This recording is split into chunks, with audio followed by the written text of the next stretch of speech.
같이 신앙 고백하시겠습니다. 나는 전능하신 아버지 하나님 천지의 창조주를 믿습니다. 나는 그의 유일하신 아들 우리 주 예수 그리스도를 믿습니다. 그는 성령으로 잉태되어 동정녀 마리아에게 나시고 본디오 빌라도에게 고난을 받아 십자가에 못 박혀 죽으시고 장사된 지 사흘 만에 죽은 자 가운데서 다시 살아나셨으며 하늘에 오르시어 전능하신 아버지 하나님 우편에 앉아 계시다가 거기로부터 살아있는 자와 죽은 자를 심판하러 오십니다. 나는 성령을 믿으며 거룩한 공교회와 성도의 교제와 죄를 용서받는 것과 몸의 부활과 영생을 믿습니다. 아멘. 오늘 선포되어질 하나님의 말씀은 출애굽기 5장 22절부터 6장 13절까지 말씀을 제가 봉독해 올리겠습니다. 출애굽기 5장 22절부터 6장 13절까지 말씀을 제가 봉독해 올립니다. 모세가 여호와께 돌아와서 아뢰되 주여 어찌하여 이 백성이 학대를 당하게 하셨나이까? 어찌하여 나를 보내셨나이까? 내가 바로에게 들어가서 주의 이름으로 말한 후로부터 그가 이 백성을 더 학대하며 주께서도 주의 백성을 구원하지 아니하시나이다. 여호와께서 모세에게 이르시되 이제 내가 바로에게 하는 일을 내가 보리라. 강한 손으로 말미암아 바로가 그들을 보내리라. 강한 손으로 말미암아 바로가 그들을 그의 땅에서 쫓아내리라. 하나님이 모세에게 말씀하여 이르시되 나는 여호와이니라. 내가 아브라함과 이삭과 야곱에게 전능의 하나님으로 나타났으나 나의 이름을 여호와로는 그들에게 알리지 아니하였고 가나안 땅 곧 그들이 거류하는 땅을 그들에게 주기로 그들과 언약하였더니 이제 애굽 사람이 종으로 삼은 이스라엘 자손의 신음 소리를 내가 듣고 나의 언약을 기억하노라. 그러므로 이스라엘 자손에게 말하기를 나는 여호와라. 내가 애굽 사람의 무거운 짐 밑에서 너희를 빼내어 그들의 노역에서 너희를 건지며 편팔과 여러 큰 심판들로써 너희를 속량하며 너희를 내 백성으로 삼고 나는 너희의 하나님이 되리니 나는 애굽 사람의 무거운 짐 밑에서 너희를 빼낸 너희 하나님 여호와인 줄 너희가 알지라. 내가 아브라함과 이삭과 야곱에게 주기로 맹세한 땅으로 너희를 인도하고 그 땅을 너희에게 주어 기업을 삼게 하리라. 나는 여호와라 하셨다 하라. 모세가 이와 같이 이스라엘 자손에게 전하나 그들의 마음의 상함과 가혹한 노역으로 말미암아 모세의 말을 듣지 아니하였더라. 여호와께서 모세에게 말씀하여 이르시되 들어가서 애굽 왕 바로에게 말하여 이스라엘 자손을 그 땅에서 내보내게 하라. 모세가 여호와 앞에 아뢰어 이르되 이스라엘 자손도 내 말을 듣지 아니하였거든 바로가 어찌 들으리까? 나는 입이 둔한 자이니이다. 여호와께서 모세와 아론에게 말씀하사 그들로 이스라엘 자손과 애굽 왕 바로에게 명령을 전하고 이스라엘 자손을 애굽 땅에서 인도하여 내게 하시니라. 아멘. 하나님의 크신 은혜가 살아계신 하나님의 은총으로 여전히 여러분 가운데 충만하게 되기를 간절히 소망합니다. 오늘은 모세의 항변과 하나님의 대답이라는 제목으로 하나님과 모세 대화하는 장면을 좀 우리가 살펴보고자 합니다. 사춘기 때 정말 지독하게 저도 사춘기를 보내면서 부모의 마음을 많이 상하게 만들었다라고 생각을 하면서 많이 참 후회를 하고 있는데요. 그때 부모에게 투정 부릴 때가 있었습니다. 그 중에서 참 듣는 이 부모 입장에서는 굉장히 마음 아팠겠다라고 싶었던 말이요. 어머니 왜 나를 낳으셨나요? 그 말이었어요. 힘들어서 투정을 한다라고 생각을 그때는 힘들어서 했다고 하지만 지나놓고 나서 생각해 보면 참 상처되는 말을 많이 했다라고 생각을 해봅니다. 우리가 산호라면 하나님께 투정을 부리고 싶을 때가 있습니다. 하나님, 이 고생 언제까지 해야 됩니까? 라고 하는 그런 하소연을 하고 싶을 때가 있지요.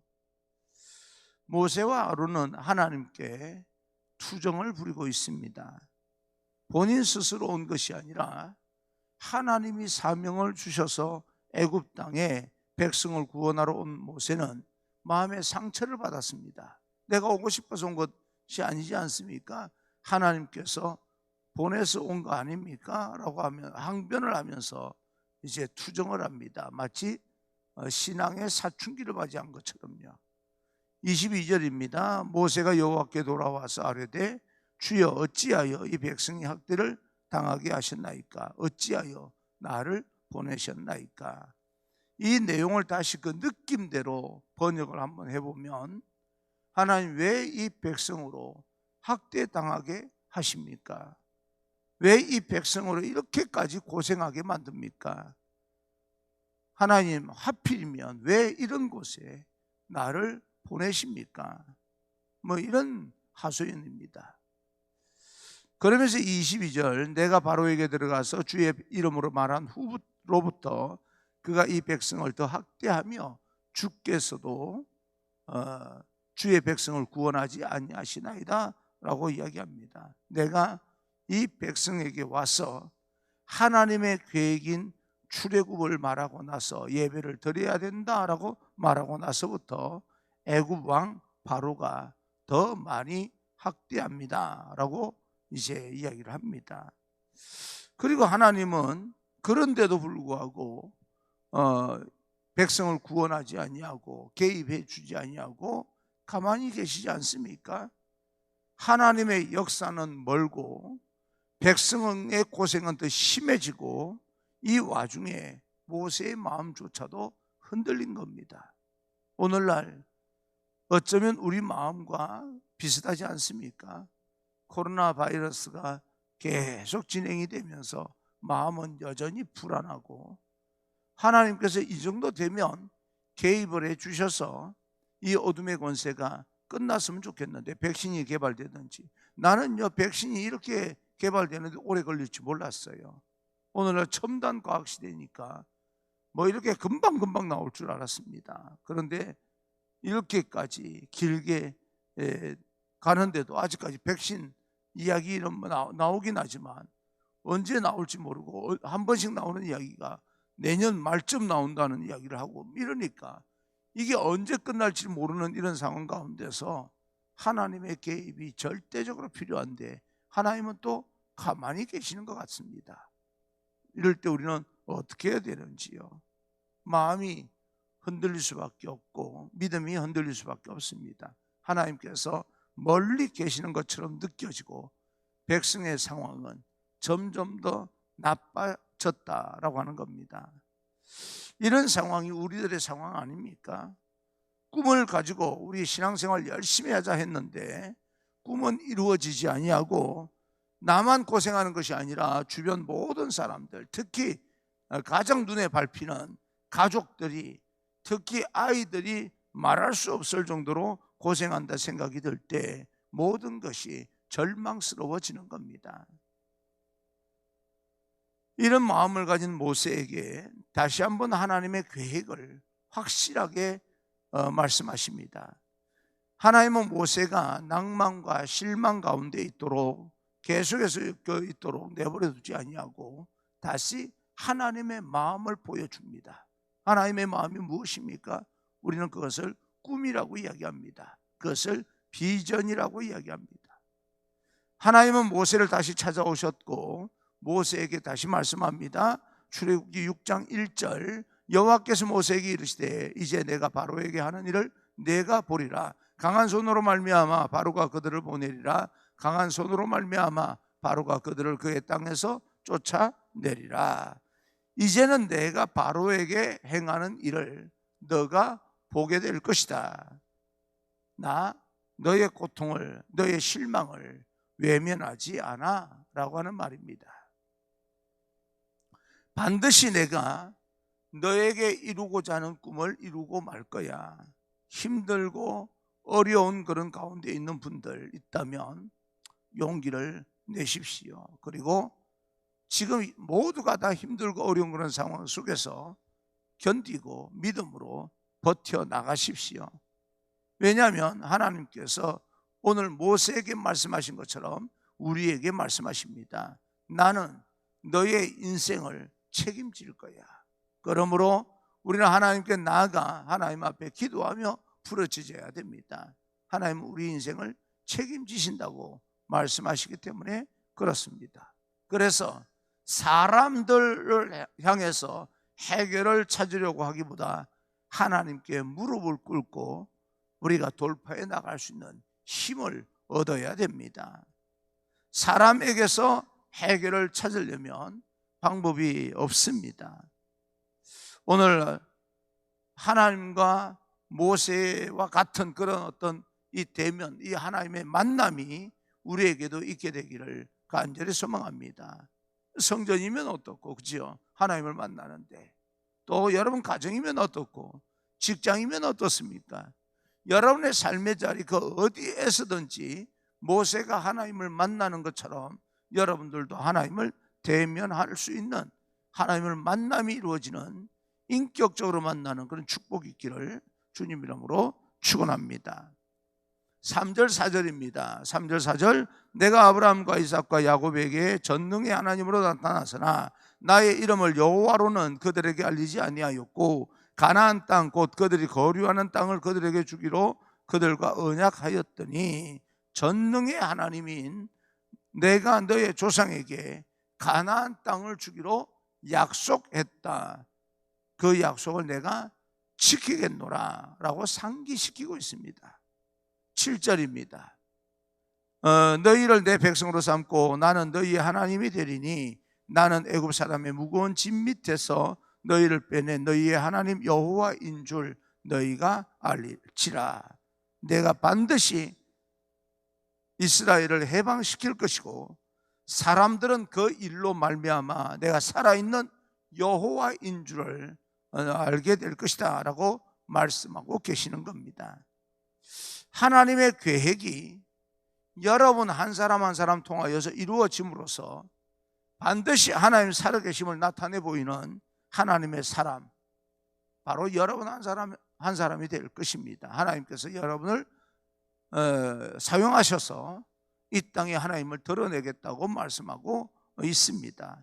모세가 하나님 앞에서 말씀을 들은 것처럼 오늘 우리가 하나님의 음성을 듣기를 간절히 소원합니다. 하나님 나에게도 모세에게 말씀하신 것처럼 하나님의 음성을 들을 수 있는 영적인 예민함, 영적인 통찰력을 허락하여 주옵소서. 우리는 그렇게 하나님 앞에 기도할 필요가 있습니다. 왜 그래야 됩니까? 하나님의 음성을 들으면 이 땅에 우리가 무기력과 무능력과 모든 어둠의 권세가 내게서 떠나가기 때문에 그렇습니다. 9절을 보게 되면 모세가 이와 같이 이스라엘 자손에게 전하나 그들이 마음의 상함과 가혹한 노역으로 말미암아 모세의 말을 듣지 아니하였더라. 이 정도 되었으면 모세가 회복되어야 할 것인데요. 그래서 모세는 용기를 내어서, 하나님의 음성을 들었기 때문에 용기를 내어서 자기에게 들려주신 하나님의 계획을 백성들에게 이야기를 합니다. 하나님이 말씀하셨다. 그러니 조금만 참으라. 그러나 백성들은요, 모세의 말을 듣지 않는 겁니다. 모세가 또다시 마음의 상함을 받게 됩니다. 그때 또 하나님이 모세의 마음을 붙들어 주시고, 이런 패턴이 계속됩니다. 오늘날 교회가 여러 가지 실망을 사회에다 이렇게 제공함으로써 교회를 세상 사람들이 많이 불신하고 있습니다. 그런 가운데서 하나님께서 이런 계획을 세우셨다, 우리가 말을 하면 세상 사람들이 잘 그 말을 곧대로 들을까요? 듣지 않습니다. 그들이 이미 마음이 상했기 때문에 그래요. 아무리 하나님의 말씀이라 할지라도 마음이 이미 상한 사람은요, 그 귀를 막아버립니다. 듣지 않습니다. 참 이상합니다. 하나님의 말씀을 전하면 적어도 하나님의 백성이라고 말하는 이스라엘 백성들은 들어야 되는데 그들은 자신들의 어려움 때문에 진리를 듣지 않습니다. 이것이 세상입니다. 하나님이 모세에게 직접 들려주신 음성을 그대로 전하는데도 듣지 않습니다. 왜요? 세상도 마찬가지로 자신에게 유리하지 않으면 듣지 않습니다. 내게 이익이 생기지 않으면 듣지 않습니다. 듣지 않는 이유가 나름대로 있지요. 9절에 마음의 상함과 라고 하는 말이 있는데, 백성들이 이미 마음이 상해 있기 때문에 하나님의 음성이 들리지 않는 것입니다. 우리가 우리 그런 말을 자주 하지 않습니까? 시험 든다. 시험 들고 나면요, 설교가 들리질 않습니다. 신방을 가도 반기지도 아니하고, 신방을 가지 않으면 안 온다고 또 시험 들고, 더 깊이 시험이 깊이 들고, 이런 현상들이 일어나게 되는 거예요. 왜 그런 현상이 일어납니까? 마음이 상해버렸기 때문에 그렇습니다. 하나님은 이미 우리를 외면한 거야. 하나님은 우리를 도와주지 않을 거야. 그렇지 않으면 우리가 이렇게까지 고생할 필요가 있겠어? 우리가 이렇게 고생하겠어? 마음의 상처를 받았기 때문에 말씀이 들어와도 말씀이 믿어지지도 아니하고 말씀이 들리지도 않습니다. 우리들 가운데 혹시 마음이 상한 사람이 있습니까? 마음을 풀어라 라고 해서 쉽게 풀릴 일은 아니지만 마음을 푸십시오. 적어도 하나님을 향해 마음을 여십시오. 그러면 하나님의 능력이 펴져서 우리에게서 무기력이 떠나가고 무능력이 떠나가고 하나님의 영광을 보게 될 것입니다. 하나님은 여러분을 한 사람 한 사람을 사랑하기 때문에 여러분 한 사람 한 사람의 고통을 외면하고 있는 것은 아닙니다. 이미 우리의 다음 미래를 위해서 하나님께서는 또 뭔가 계획하시고 준비하고 계신다는 사실을 알고 오늘 하나님 앞에 더 간절하게 기도할 수 있기를 바랍니다. 하나님, 내 마음을 풀어서 하나님의 계획을 알 수 있도록 영적인 예민함을 허락하여 주옵소서. 하나님은 절대 여러분이 망가지도록, 이 세상이 망가지도록 내버려 두지 않습니다. 하나님이 나를 얼마나 사랑하시는데요. 그 사랑 때문에 아들을 십자가에 못 박히게 했다는 사실을 기억해야 됩니다.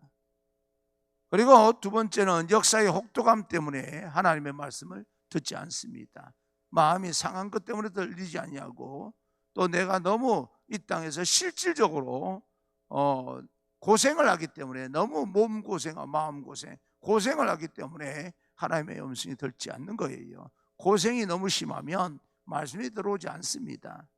현재 고난이 너무 심하니까 하나님께서 지금 살아계신다면 우리가 이렇게 고생하겠어? 라고 하는 생각이 하나님의 말씀을 듣지 못하게 만든 겁니다. 요즘 고생이 심해서, 마음고생이든 몸고생이든 여러 가지 고생이 심해서 하나님의 말씀이 들리지 않는다면 기억하십시오. 여러분이 지금 하는 고생보다 하나님께서 앞으로 우리에게 주실 축복이 더 크다는 사실을 꼭 기억하셔야 됩니다. 그리고 그 미래에 주신 그 하나님의 축복이 오늘의 고생보다 훨씬 크다는 사실을 기억하게 될 때 우리는 용기를 내어서 세상을 담대하게 살아갈 수가 있게 됩니다. 시편 126편 5절 6절을 보게 되면 눈물을 흘리며 씨를 뿌리는 자는 기쁨으로 거두리로다. 울며 씨를 뿌리러 나가는 자는 반드시 기쁨으로 그 곡식단을 가지고 돌아오리로다. 이 말씀을 신뢰하시기를 바랍니다. 백성이 말씀을 듣지 않게 되자 모세가 실망하면서 하나님 앞에 탄식합니다. 12절입니다. 12절, 모세가 여호와 앞에 아뢰어 이르되 이스라엘 자손도 내 말을 듣지 아니하였거든 바로가 어찌 들으리까? 나는 입이 둔한 자니이다. 이스라엘 백성들도 듣지 않는데 바로가 어찌 내 말을 듣겠습니까? 우리도 질문을 합니다. 예수 믿는 사람도 나를 싫어하는 사람이 많은데 세상에 예수 믿지 않는 사람들이 나를 받아들이겠습니까? 그런데 신기한 것은요, 몇 가지 재앙 후에 하나님의 말씀을 바로는 듣게 됩니다. 교회를 통하여서 세상 사람들이 자기가 알고 있는 교회는 그동안 내가 많이 오해를 했구나라고 하는 사실을 분명히 여러분 거룩성을 회복하는 하나님의 백성을 통해서 반드시 저들은 보게 될 것입니다. 그때 공동체는 다시 회복되게 되는 거죠. 아무리 부족해 보이고 아무리 그 안에서 우리가 보기에 나약해 보인다 할지라도 교회는 하나님께서 역사하시는 곳이기 때문에 우리가 건들 일이 아니야 라고 하는 사실을 알게 될 그날을 옵니다.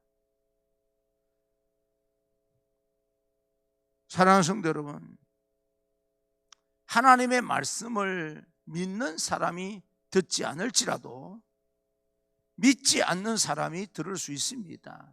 왜요? 그들도 하나님을 두려워하기 때문에 그렇습니다. 하나님을 믿지 않는 사람들도 하나님이 역사하면 말씀을 들을 수 있다는 이야기입니다. 그러면 우리는 어떻게 살아야 됩니까? 그들과 싸워서 마음의 문을 더 닫히게 만들어야 됩니까? 우리가 하나님 살아계심을 보여줌으로써 우리를 향한 마음을 열게끔 만들어야 됩니까? 그럼 우리는 지금 한국교회는 세상 사람들의 마음을 닫히게 만들고 있습니까? 저들의 마음을 열게끔 만들고 있습니까? 소극적이다, 적극적이다, 우리는 행동하는 신앙을 가져야 된다라고 표현을 하는데 행동하는 신앙이 어떤 것입니까? 싸워서 이기는 겁니까? 우리 기독교는 프로테스탄트 정신을 가지고 있는 사람들입니다. 천주교가 부패했을 때 그것을 대항하여서 새로운 공동체를 만든 것이 바로 기독교입니다. 그 저항의식이 있어요. 기독교는 저항의식을 빼버리면 힘이 사라집니다. 그래서 프로테스탄트예요. 저항의식을 가지고 있는 거예요. 그런데 그 저항의식은 투쟁해서 극단적으로 독을 품고 감정적으로 싸워서 이기는 저항의식이 아니라 악에 대해서 용납하지 아니하고 성결함을 지키기 위한 저항의식입니다. 우리는 그렇게 세상을 변화시켜 나가야 되는 사람들입니다. 오늘 하나님의 역사가 그런 믿음의 저항의식을 통하여서 다시 새로워질 것을 기대하고 낙심하지 아니하고 담대하게 세상 속으로 나아갈 수 있는 그 신앙의 거룩성을 우리가 유지하기 위한 저항의식을 가지고 실천해 나갈 수 있는, 그래서 세상을 정복해 나갈 수 있는 믿음으로 그런 우리 모두가 되어지기를 간절히 소망합니다. 하나님은 우리에게도 전능하신 하나님이십니다. 그 전능하신 하나님은 여전히 살아계신 하나님이십니다. 오늘도 담대하게 나아가 오늘 추석을 맞이하여서 부지중에 우상 숭배하지 마시고 성결을 유지할 수 있는 그런 귀한 날 되기를 주님 이름으로 축원합니다.